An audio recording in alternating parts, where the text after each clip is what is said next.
Alejandro Rosales. Ito ang pangalan ng isang 18 taong gulang na lalaki. Siya ay kasalukuyang isang scholar sa isang prestiyosong paaralan at hindi lang yun. Siya rin ay isang part-time sideliner na nagtatrabaho sa iba't ibang trabaho paminsan-minsan. Ipinanganak si Alejandro sa isang mahirap na pamilya. Ang kanilang pamilya ay halos walang pera o pangkain para mabuhay.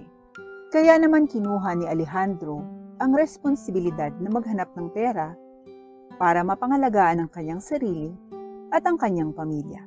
Pumanaw na ang nanay ni Alejandro nung siya ay 8 pa lamang.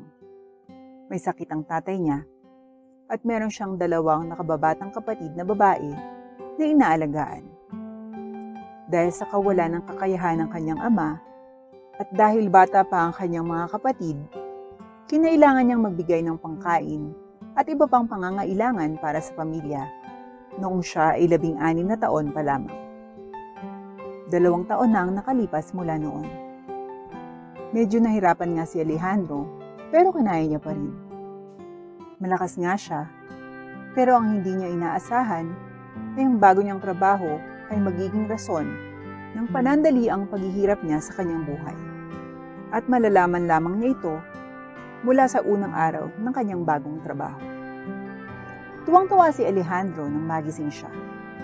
Napakalaki ng kanyang ngiti dahil sa sobrang saya niya nang malaman niyang nakapasa siya sa isang interview para sa isang bakanting trabaho ng pagiging waiter sa isang sikat at madalas na dinarayo ng mga importanteng tao na restaurant. Ngunit talagang hindi niya inaasah na mangyayari sa kanya ito. O minamalas ba naman siya? Kasalukuyan siyang nakaluhod sa lupa habang nakayuko at humingi ng tawad sa isang customer na nagsabing amoy basura daw siya. Matapos ang reklamo ng customer sa manager, agad namang nasigawan ng manager si Alejandro at sinabihang yumuko ito at sumunod naman siya. Galit na galit at hiyang-hiya si Alejandro na gusto niyang umiyak.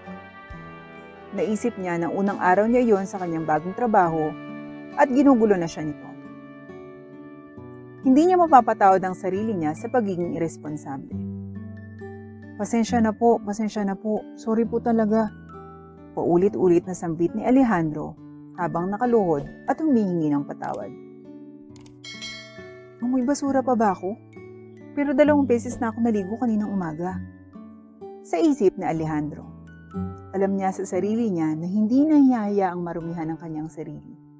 Nagtataka siya kung ano ang naamoy ng customer para mag-react ito ng ganon sa kanya at tinawag pa siyang basura. Pagkatapos ng insidenteng iyon, ay agad siyang kinaladkad sa loob ng opisina ng kanyang manager at pinagalitan. Ano yun? Sigaw ng manager. Sorry boss, hindi ko din po alam. Dumaan lang naman po ako sana para mag-deliver ng order ng table 8. Nang bigla akong hinila ng bastos na customer sa table 5 at sinabing amoy basura ako. Nang bigla siyang sinigawan ng kanyang manager. May nasabi ba akong mali? Naisip ni Alejandro sa kanyang sarili habang nagtataka. Bastos na customer? Aba, wala ka na bang respeto? Customer natin yan. Ang mahalagang customer ng restaurant. Ang kapal naman ng mukha mo para sabihin yan, Alejandro. Waiter ka lang. Umaalingaw-ngaw ang boses ng manager sa buong silid. Ngunit sa kasamaang palad, hindi pala siya tapos sa pagsasalita. Alejandro, kung kailangan kong ipaalala sa iyo, ito ang unang araw mo sa establishmentong ito. Hindi pwede ang pagiging irresponsable. Huwag kang umikot ng may amoy. Naglalakad na para bang basura ka na. At huli, huwag mong tawagin ang mga customer ng establishmentong ito na bastos. Ikaw ang bastos dito. Hindi ito katulad ng basurahan na natutunan mo. Ito ay isang lugar kung saan kumakain ng mga tauhan na VIP at iba pang mga importanteng bisita. Sigaw ng manager kay Alejandro. Sa puntong iyon ay nalulunod na si Alejandro sa kahihiyan. Pinagsisisihan niya ang pagtakbo ng bibig niya ng mas mabilis kaysa sa ulo niya. Nangako siya na hindi niya sinasadya ang sinabi niya sa customer at naiinis lang siya sa customer na pinagsalitaan siya ng masama. Binantaan siya ng manager niya na babawasan ang sweldo niya kapag hindi siya kumilos ng maayos. Nang walang pagpipilian at ayaw na ipagsapalaran ng maputol ang kanyang sweldo, sumunod si Alejandro at tumahimik buong gabi. Kahit paano pa siya nakakaramdam ng pang-insulto ng lahat sa event na iyon. Kinabukasan, ang lahat ay talagang naging maayos sa oras ng paghahatid ng pagkain sa restaurant kung saan nagtatrabaho si Alejandro. Walang nagrereklamo at hindi sinubukan ng mga customer na paalisin siya. Hindi nila siya pinapansin kaya lubos na natuwa si Alejandro. Pagkatapos ng hapunan sa restaurant, ay muli na namang may hindi magandang nangyari na hindi inaasahan ni Alejandro.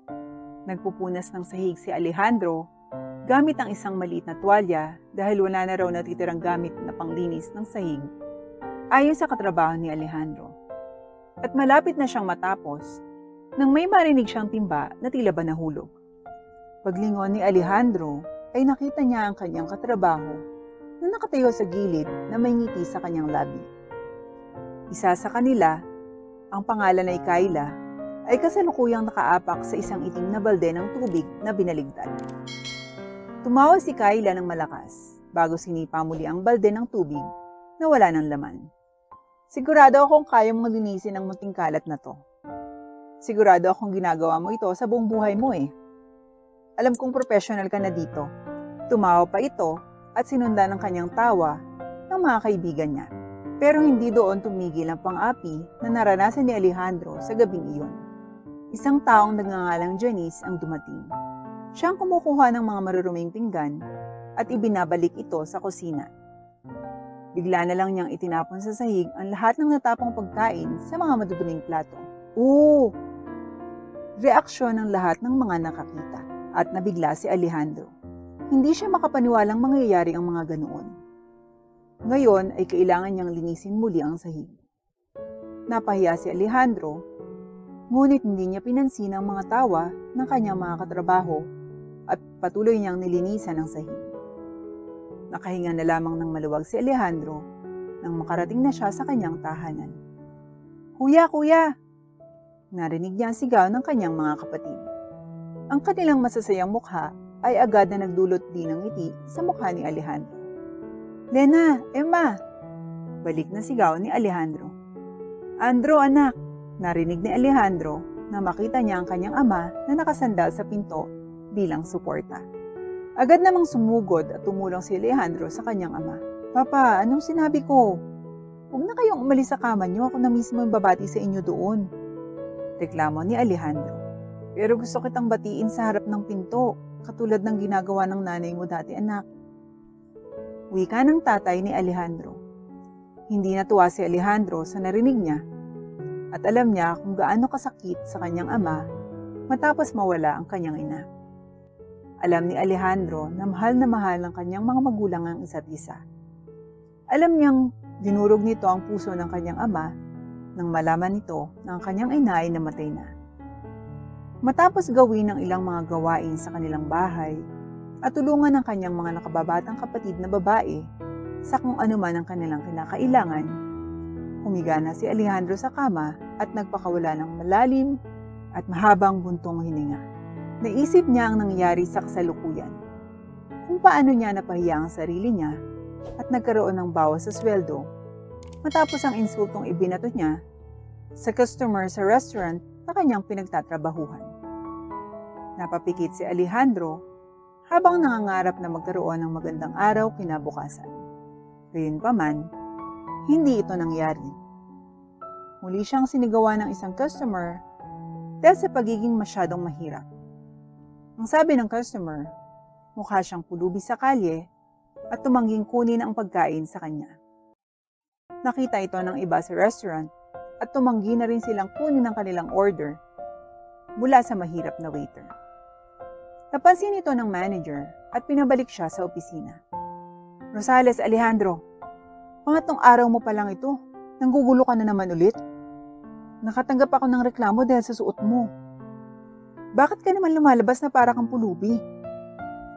Tiningnan ni Alejandro ang kanyang mga damit at naisip niyang karaniwan naman ang kanyang itsura at siya'y nagtaka kung ano naman ang mali niyang ginawa. Tila hindi siya katanggap-tanggap sa mga mata ng iba dahil tinawag siyang pulubi muli ng mga customer. Huwag mong kunin ang iyong pagkain sa kanya. Kumakain siya ng daga, narinig ko. Nakuyom ni Alejandro ang kanyang kamao nang marinig ito. Kumakain ako ng daga? Ano bang pinagsasabi nitong mga to? Maaring mahirap ako pero hindi ako kumakain ng daga.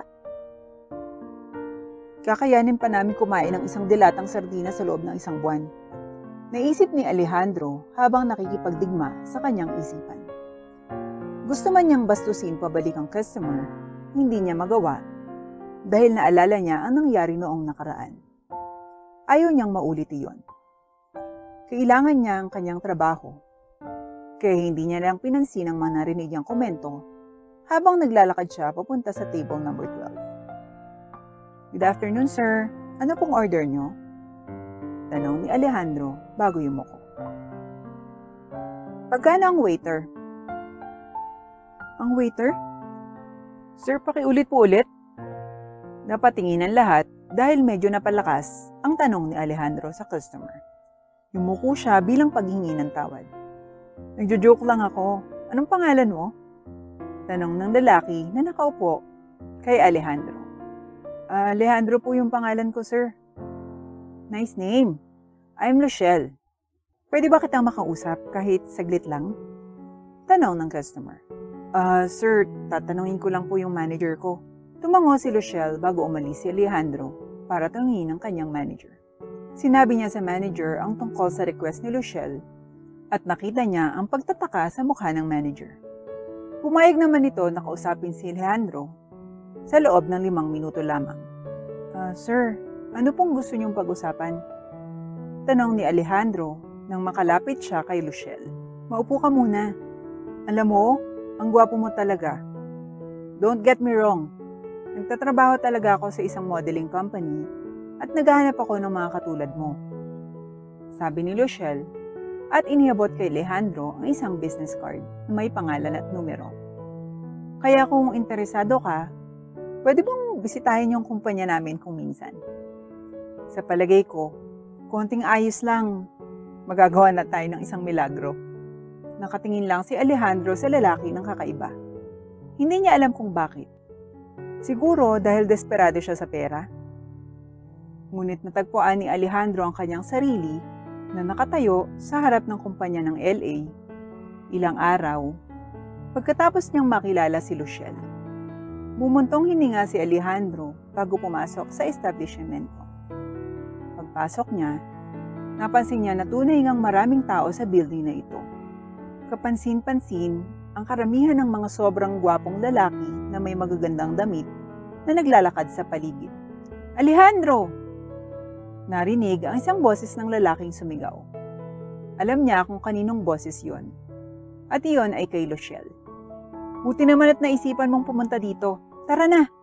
Gusto kong may makilala ka. Sabi ni Luciel bago niya kiniladkad si Alejandro sa pinakataas na palapag ng building kung saan nakalagay sa isang pinto ang CEO.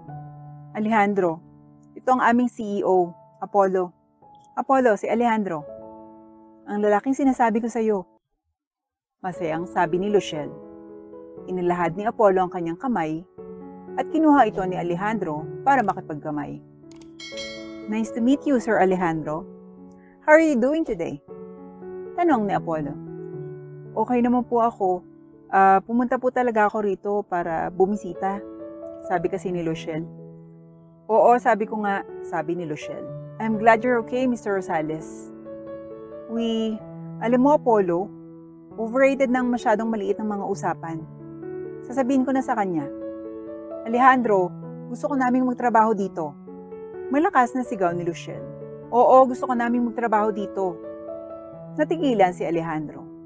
Wala pang sinasabi ang mga lalaki kung anong trabahong gagawin niya, kaya't nagtanong siya. Magtrabaho po bilang modelo syempre. Sa pakiramdam ni Alejandro, ay matayin siya sa puntong iyon. Ano? Ako? Model? Para akong basang patatas. Sigaw ni Alejandro na ikinatawa ng dalawang lalaki. Hindi ka namin pinipilit. May karapatan kang tumanggi.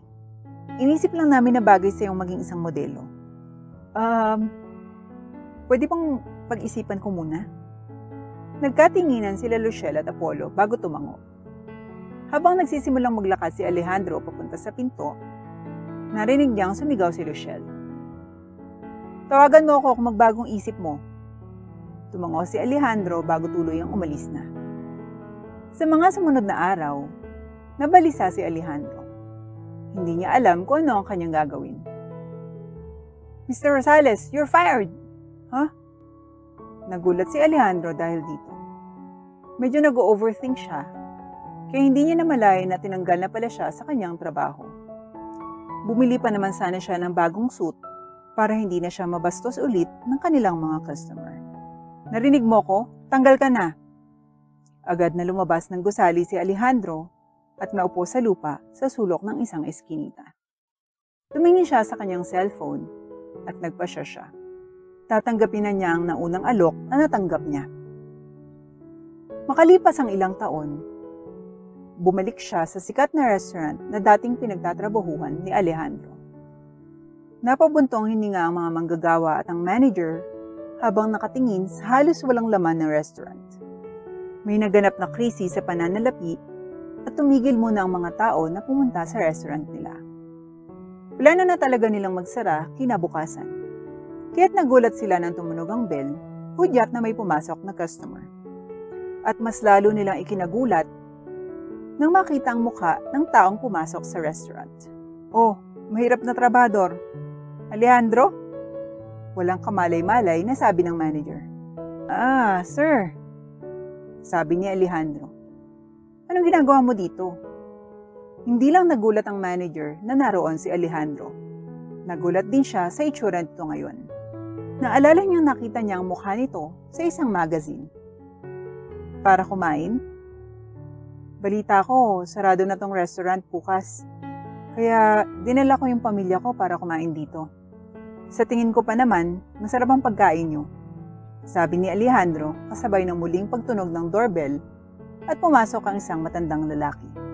2 magagandang babae at isa pang gwapong lalaki.